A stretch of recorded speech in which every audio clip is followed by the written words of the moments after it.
喂，又蝦餃師傅啊！嗱，今日嚟到香港仔啊，幫婆婆咧就換一啲新嘅燈，咁啊好好啊！婆婆仔仔咧俾錢幫婆婆換晒屋企嘅燈佢，點解咧？嗱，見到啦，都用咗10幾20年，個玻璃罩爆裂咗，冇咗噶啦。OK， 咁啊陣間我哋裝完之後，俾你睇翻未換之前同換完之後有啲咩效果。Let's go！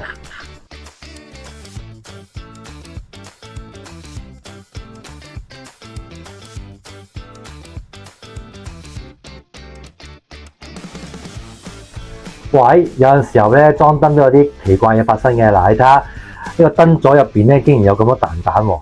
咁係啲乜嘢嘅昆蟲我就唔清楚啦。但係我覺得都好得意嘅，係啦，好。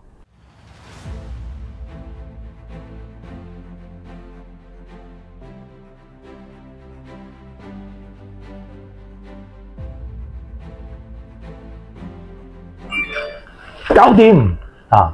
換完之後同舊式嘅玻璃燈有咩分別咧？首先光線勻循咗啦，貼頂咗啦，同埋主要係咩咧？就易清潔 ，OK， 唔會藏昆蟲，就咁簡單。有啲咩壞燈，有需要換燈、新裝修、翻新裝修，揾到蝦餃師傅幫你搞掂佢。